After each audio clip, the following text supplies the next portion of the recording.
Hello प्यारे बच्चों, क्या हाल चाल है आप सभी के।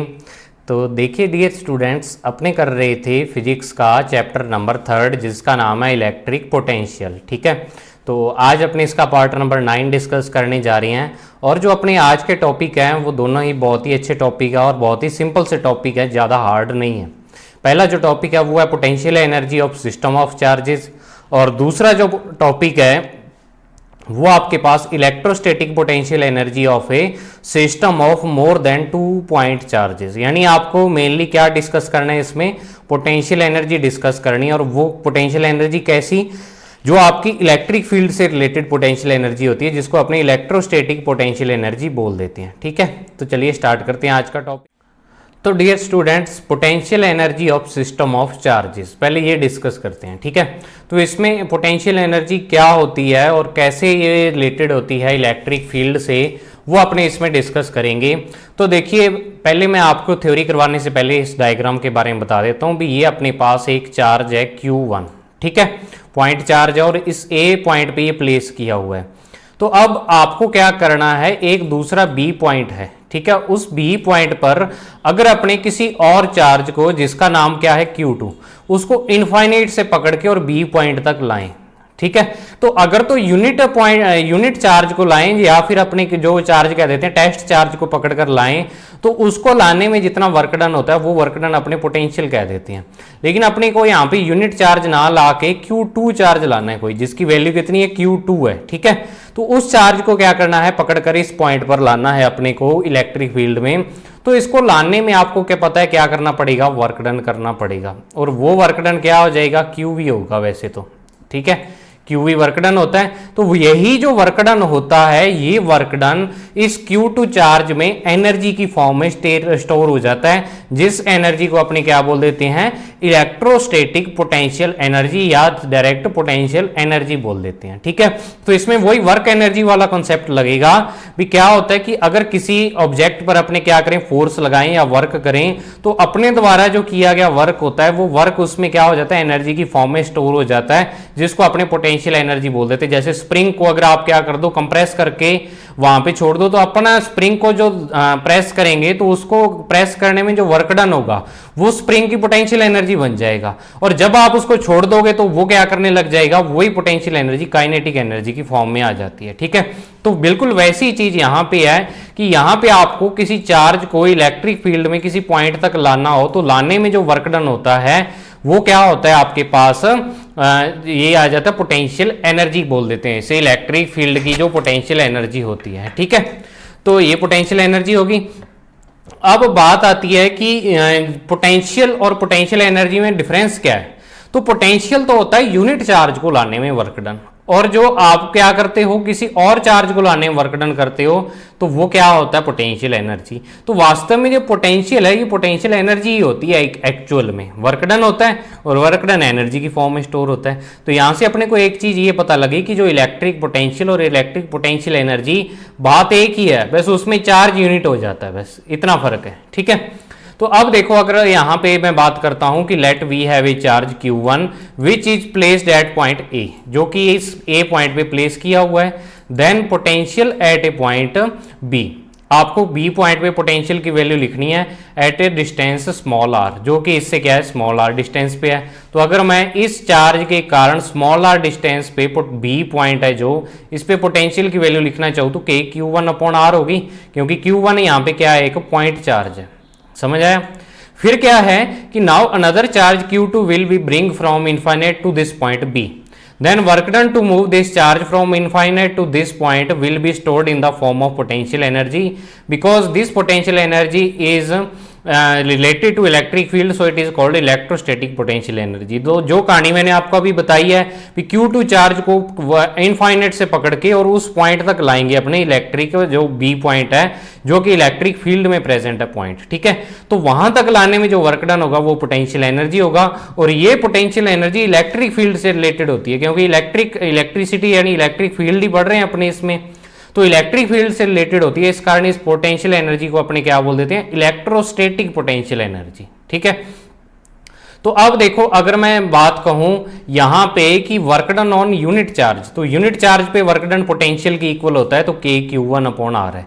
तो अगर यही चीज मैं कहूं कि work done on Q2 charge, Q2 charge को लाने में कितना वर्क डन करना पड़ेगा, तो अब देखो V तो क्या है, यूनिट चार्ज को लाने में वर्क डन, और साथ में Q2 का मल्टीप्लाई कर देंगे। भी आपको कह दें भी 1 कूलाम चार्ज को लाने में आपको 10 जूल का वर्क करना पड़ रहा है, ऐसे कह दूं मैं आपको, तो बताओ 5 कूलाम चार्ज लाने में कितना वर्क डन आपको करना पड़ेगा।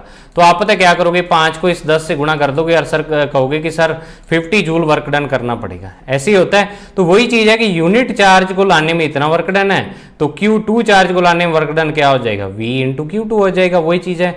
तो अब यहां पे वर्क डन आ जाएगा K Q1 Q2/R, और यही वर्क डन क्या होता है, this work is stored in the form of potential energy of system of charges. यही वर्क डन क्या हो जाता है, एनर्जी की फॉर्म में स्टोर हो जाता है सिस्टम ऑफ चार्जेस के। यानी आपके पास पोटेंशियल एनर्जी का जो फॉर्मूला आ गया वो आपके पास आ गया K Q1 Q2/R, यानी आपको 2 चार्ज दिए हो तो उन 2 चार्जेस की आप पोटेंशियल एनर्जी निकाल सकते हो, ठीक है। अब नेक्स्ट क्या है कि आपको एक चीज और ध्यान रखनी है कि वैसे आपने ग्रेविटेशन वाला चैप्टर पढ़ा होगा प्रीवियस ईयर, तो वहां पे जो अपने पोटेंशियल एनर्जी लिखते थे, अगर किसी बच्चे को याद हो तो G capital M small m और अपॉन में क्या लिखते थे, R लिखते थे, ठीक है। ये एनर्जी किसकी होती थी कि अगर कोई m मास का पार्टिकल, स्मॉल m मास का पार्टिकल है, वो क्या करे, अर्थ के, ये अपने अर्थ का मास लेते थे, अर्थ के अराउंड क्या करे या अर्थ पे उसको पकड़ के लाएं अपने, ठीक है। तो उसको लाने में जितना वर्क डन होगा वो अपने पास क्या आ जाएगा, पोटेंशियल एनर्जी आ जाएगा। तो देखो जो मास को लाने में वर्क डन नहीं करना पड़ता, वर्क डन उस पे ऑटोमेटिक से हो जाता है, क्योंकि अगर अपने मान लो किसी ऑब्जेक्ट को ऊपर से छोड़ दे तो ऑटोमेटिक नीचे आता है। तो मतलब उस पे क्या है कि अर्थ के अट्रैक्शन के कारण फोर्स लगता है और वो खुद वर्क डन करता है, जिससे उसकी एनर्जी क्या होती जाती है, डिक्रीज होती जाती है, ठीक है। तो एनर्जी जिससे उसकी डिक्रीज होती है, तो इस कारण अपने जो ग्रेविटेशनल पोटेंशियल एनर्जी आई थी वो नेगेटिव साइन लेते हैं, क्योंकि इसमें जो ऑब्जेक्ट है खुद वर्क करता है जिससे उसकी एनर्जी डिक्रीज होती है। लेकिन यहां पे देखो, यहां पे 2 कंडीशंस आएंगी। वहां तो ऑलवेज जो ग्रेविटेशनल पोटेंशियल एनर्जी थी वो ऑलवेज नेगेटिव थी, लेकिन यहां पे जो आपके पास इलेक्ट्रोस्टैटिक पोटेंशियल एनर्जी है इसकी वैल्यू नेगेटिव भी हो सकती है और पॉजिटिव भी हो सकती है, दोनों वैल्यूज एग्जिस्ट कर सकती हैं, ठीक है। तो अब देखो क्या होगा कि अगर अपने दोनों केस लेते हैं कि if Q1 and Q2 are same in nature, यानी Q1 और Q2 जो हैं उन दोनों की सेम नेचर हो, मतलब Q1 भी पॉजिटिव हो और Q2 भी पॉजिटिव हो, या फिर Q1 भी नेगेटिव हो और Q2 भी क्या हो, नेगेटिव हो, ठीक है। अगर ये कंडीशन आपके पास आ जाए तो क्या करोगे, तो देखो यहाँ पे Q1 Q2 का मल्टीप्लिकेशन है, तो प्लस और प्लस को मल्टीप्लाई करें फिर भी प्लस आएगा, और माइनस को मल्टीप्लाई करें फिर भी प्लस, और K और R तो होते ही प्लस हैं, ठीक है। तो आपके पास ओवरऑल जो U की वैल्यू, पोटेंशियल एनर्जी की वैल्यू क्या आ जाएगी, पॉजिटिव आएगी, जब आपके दोनों चार्जेस सेम नेचर के होंगे, ठीक है। तो इसका मतलब अपने पास पोटेंशियल एनर्जी पॉजिटिव आ रही है। तो पॉजिटिव पोटेंशियल एनर्जी का मतलब पता है क्या है कि here positive means that we have to do work against the repulsion force of Q2, so work done by us will be positive, so U is also positive. अब इसको समझो, देखो क्या है कि अगर आपके पास दोनों चार्जेस सेम नेचर के हैं, कि अगर मान लो यहाँ पे Q1 चार्ज पड़ा है और आपको क्या करना है, प्लस Q2 जो चार्ज है वो उसको पकड़ के क्या करना है, किसी पॉइंट तक लाना है। तो अब आप जब इस पॉइंट के, मान लो ये वाला Q1 पॉइंट है, इसके इलेक्ट्रिक फील्ड में जब इसको एंटर करवाते हो, ये इसका इलेक्ट्रिक फील्ड है, तो जब इलेक्ट्रिक फील्ड में एंटर करवाते हो तो ये वाला प्लस चार्ज इस प्लस चार्ज पे क्या करता है, रिपल्शन फोर्स लगाना स्टार्ट कर देता है, इसको दूर धकेलने का क्या करेगा, ट्राई करेगा ये वाला, ठीक है। तो अपने को क्या करना पड़ेगा, अपने को खुद को वर्क डन करना पड़ेगा। अगर आपको चार्ज को मान लो इस पॉइंट पर लाना है तो आपको क्या करना पड़ेगा, धक्का मार के चार्ज को लाना पड़ेगा। भी दूसरा चार्ज अगर मान लो यहाँ पे Q1 चार्ज पड़ा और इधर Q2 चार्ज आप ऐसे ला रहे हो, तो ये वाला जो Q1 चार्ज है इस Q2 को क्या कर रहा है, रिपेल कर रहा है। तो रिपेल कर रहा है तो आपको धक्का मार के ऐसे, अगर मान लो इस पॉइंट पर लाना है तो धक्का मार के लाना पड़ेगा आपको, मतलब आप यहाँ पे खुद वर्क डन कर रहे हो और वो वर्क डन आपका पोटेंशियल एनर्जी बन रहा है चार्ज की, ठीक है। तो अब हो क्या रहा है, यहाँ पे आपके द्वारा किया गया वर्क डन चार्ज की क्या बन रहा है, पोटेंशियल एनर्जी। तो आप जो खुद वर्क डन करते हो वो क्या आता है, पॉजिटिव आता है, मतलब चार्ज पर जब आप वर्क करते हो तो वो वर्क पॉजिटिव आएगा, ठीक है। तो तभी अपने जो एक्सटर्नल फोर्स है, एक्सटर्नल वर्क है, वो अपने खुद कर रहे हैं, इस कारण यहाँ पे वर्क डन पॉजिटिव, तो पोटेंशियल एनर्जी उसकी क्या हो रही है, पॉजिटिव आ रही है। या आप ऐसे कह सकते हो भी जब अपने चार्ज पर वर्क करेंगे तो पोटेंशियल एनर्जी उसकी इंक्रीज होगी, क्योंकि अपने द्वारा किया गया वर्क डन उसमें स्टोर हो जाएगा, ठीक है। तो उसकी एनर्जी क्या हो रही है, इंक्रीज हो रही है, तो इंक्रीज को अपने पॉजिटिव साइन से शो करते हैं, तो तभी यहाँ पे पॉजिटिव साइन आता है। और मैथमेटिकली भी मैंने आपको बता दिया कि अगर दोनों पॉजिटिव हों तो यू की वैल्यू पॉजिटिव ही आएगी। अब नेक्स्ट है कि Q1 और Q2 अगर दोनों क्या हो, अपोजिट हो नेचर में, तो जब दोनों अपोजिट होंगे नेचर में, कि अगर मान लो एक प्लस और एक माइनस है, तो अब क्या होगा कि अगर मान लो आप इस चार्ज को इनफाइनाइट से पकड़ के और मान लो आपको इस पॉइंट तक लाना है और इसका इलेक्ट्रिक फील्ड ऐसे फैला हुआ है इतने पार्ट में, ठीक है, इस पॉइंट तक लाना है, तो जब ये चार्ज इसके इलेक्ट्रिक फील्ड में एंटर करेगा तो अब ये वाला प्लस चार्ज इस पे क्या लगाएगा, अट्रैक्शन फोर्स लगाएगा ना, अट्रैक्शन फोर्स इस पे अपनी तरफ उसको अट्रैक्ट करेगा। तो जब ये चार्ज इसको अट्रैक्ट करेगा तो अब आपको धक्का मारने की जरूरत नहीं है, यहां पे भी आप इस दूसरे चार्ज जो नेगेटिव चार्ज है इसको धक्का मार के आगे लाओ, आपको क्या करना पड़ेगा, इसको फ्री छोड़ दो। इसको फ्री छोड़ दोगे तो ये वाला जो चार्ज है इधर पॉजिटिव, ये इस नेगेटिव को ऑटोमेटिक अट्रैक्ट करेगा और ये खुद आएगा इसके पास चल के, खुद इस पॉइंट तक ये क्या आ जाएगा, ट्रेवल करके आ जाएगा। तो अब जब आपका ये जो नेगेटिव चार्ज है मान लो ये खुद वर्क कर रहा है, तो इससे बताओ इसकी पोटेंशियल एनर्जी इंक्रीज हो रही है या डिक्रीज।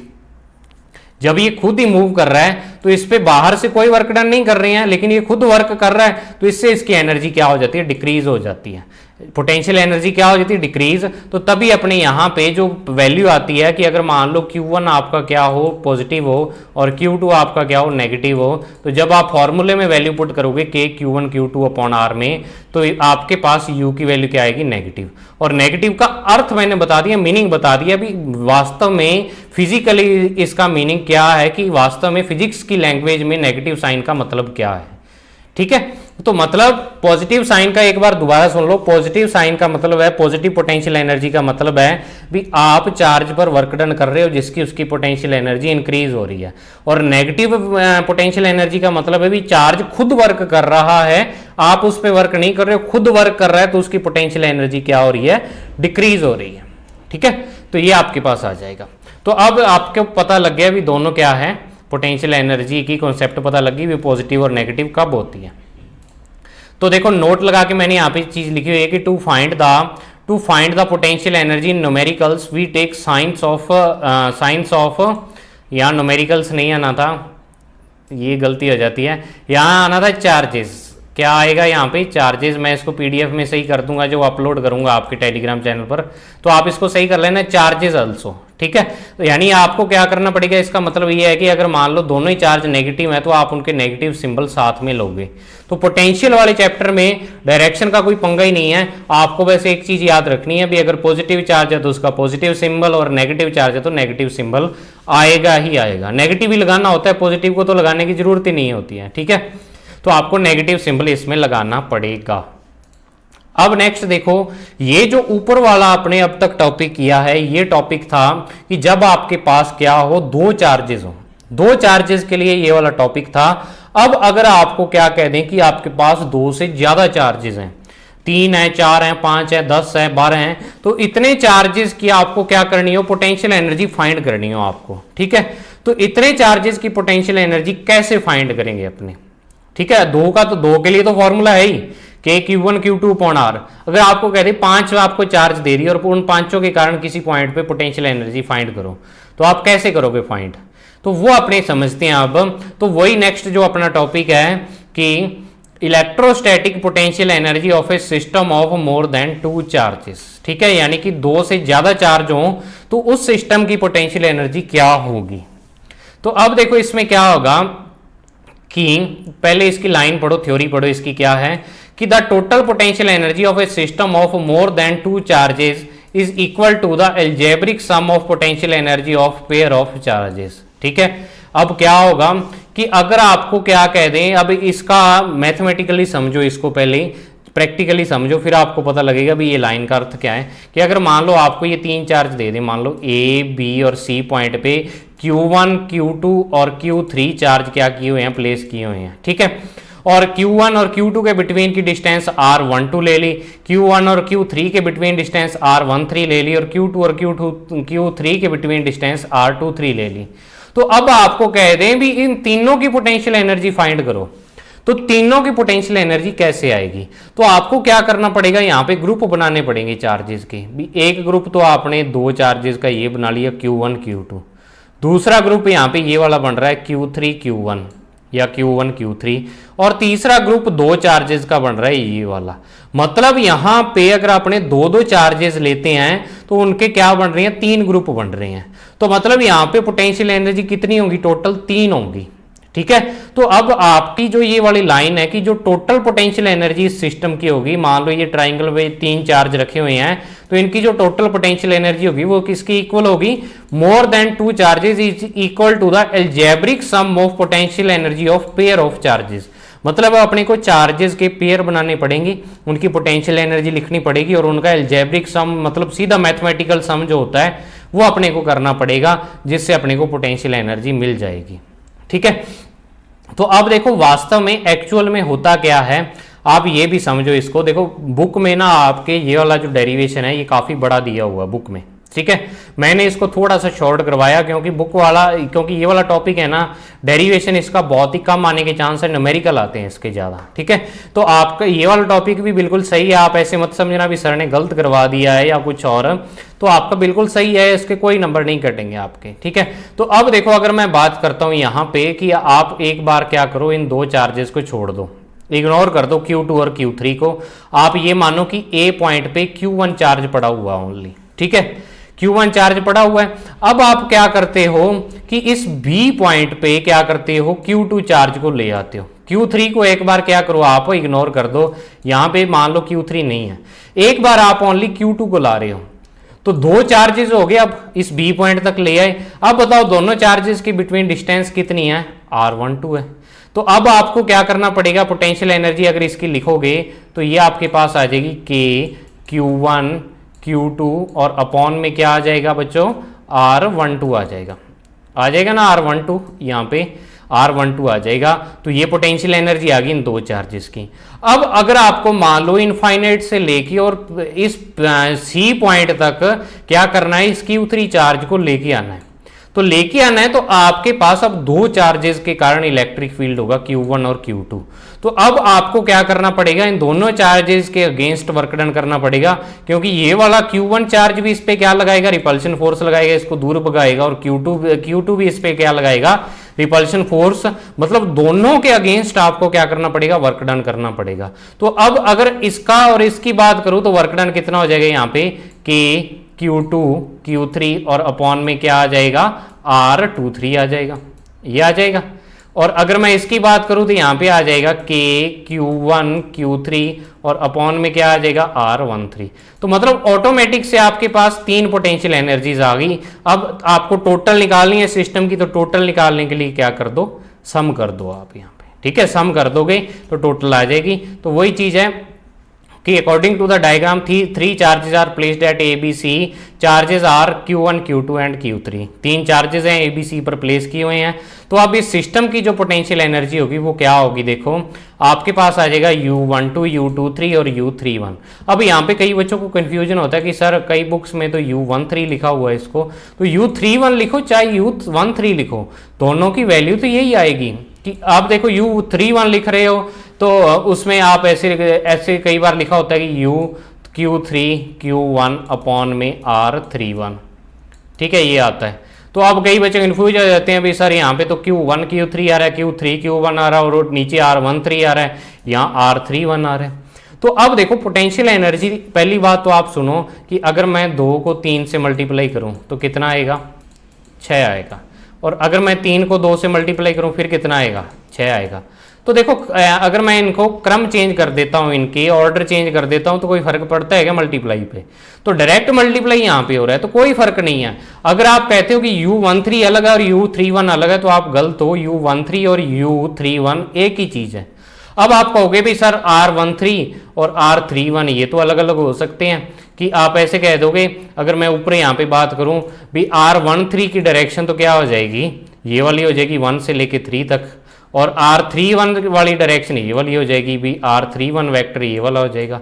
तो उस बात तो सही है आपकी भी, R13 की डायरेक्शन ये वाली है और R31 की डायरेक्शन ये वाली है। तो अब बच्चों आपको डायरेक्शन तो लेनी नहीं है। पोटेंशियल एनर्जी कैसी क्वांटिटी है, एक स्केलर क्वांटिटी है, तो आपको स्केलर क्वांटिटी की डायरेक्शन ना लेके ओनली मैग्नीट्यूड लेना होता है। तो मैग्नीट्यूड तो R13 और R31 का सेम ही है। मैग्नीट्यूड मतलब अगर ये टोटल वेक्टर 10 सेंटीमीटर का है, इसकी लेंथ 10 सेंटीमीटर है, तो चाहे आप A से C तक इसको माप लो या C से A तक माप लो, जो उसकी लेंथ है वो तो 10 ही रहेगी।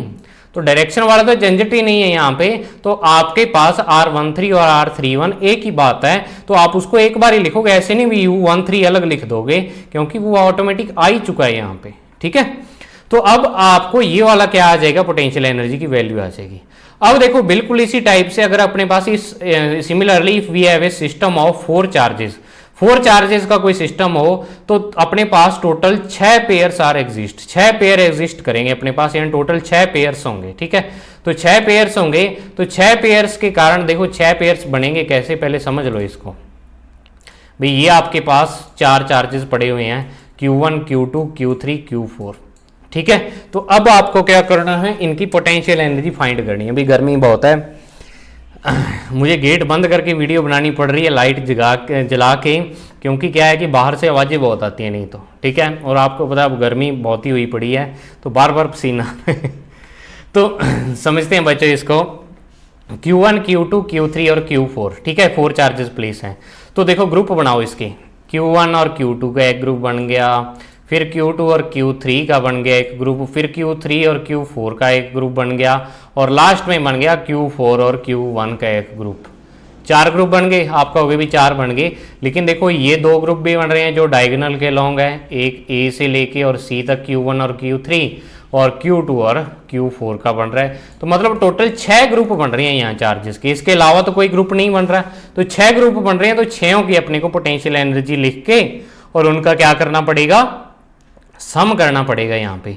तो जो यहाँ पे पहले और दूसरे की लिखी मैंने U12, ये U12 हो जाएगी, ये U23, ये U34 और ये U14, या इसको देखो अगर आप कहोगे U43 तो वो भी एक ही बात है, U34 और U43 एक ही बात है, अलग अलग नहीं है दोनों चीजें, ठीक है। तो और दूसरी क्या बनेगी, एक R13 लिख रहा है तो U13 और U24 बन जाएगी। तो वही चीज मैंने यहाँ लिखी है कि 2 चार्जेस का ग्रुप लेके और के Q1 Q2 upon R12 R23 R34 और सारा क्या कर दिया, सम कर दिया। तो अब अगर मान लो ये तो चलो आपके पास 4 चार्जेस के कारण आ गई। अब आपको मैं अगर कह दूं भी आपके पास 10 चार्जेस का सिस्टम है, 10 चार्ज प्लेस किए हुए हैं, तो आपको क्या करना, पोटेंशियल एनर्जी निकालनी, तो कितने ग्रुप बनेंगे। तो आप 10 के बनाने थोड़ा लग जाओगे भी इसका और इसका बनेगा, इसका और इसका बनेगा। तो अपने पास डायरेक्ट फॉर्मूला होना चाहिए भी। अगर आपको मान लो कि ज़्यादा चार्ज आ जाए तो उसके लिए पोटेंशियल एनर्जी के कितने ग्रुप बनेंगे वो अपने को फाइंड करना हो। तो if we have system of n charges then number of pairs, number of pairs कितने होते हैं, आपको जो फॉर्मूला है नंबर ऑफ पेयर्स का वो है n(n-1/2)। अब इस फॉर्मूले को अगर चेक करें तो मान लो 3 चार्ज हैं आपके पास, तो 3(1/2), n की वैल्यू क्या करें 3 पुट करें, तो ये क्या आ जाएगा 3 × 2 और अपॉन में क्या आ जाएगा 2 आ जाएगा। तो 2 से 2 कैंसिल, तो बचा कितना आपके पास 3 आ गया। तो मतलब आपको जब 3 चार्ज थे, 3 चार्जेस थे, तो 3 ग्रुप ही बने थे, तो सही है। एक बार और चेक कर लेते हैं, अगर आपके पास n की वैल्यू क्या कितनी गिवन हो, 4 चार्जेस आपको गिवन हो, तो 4 और ऊपर 4 - 1 कितना आ जाएगा 3 और अपॉन में 2, तो 12/2, तो आपके पास कितना आ जाएगा 6 आ जाएगा ना। तो 6 ही आ रहे थे, तो मतलब अपना फॉर्मूला सही है। अब अगर आपको मान लो 10 चार्ज आ जाए तो 10 × 9/2 90/2 यानी 45 आ जाएंगे, ठीक है। तो मतलब आपको इससे कितने भी चार्जेस के लिए आप नंबर ऑफ पेयर्स क्या कर सकते हो, फाइंड कर सकते हो इस फॉर्मूले की हेल्प से।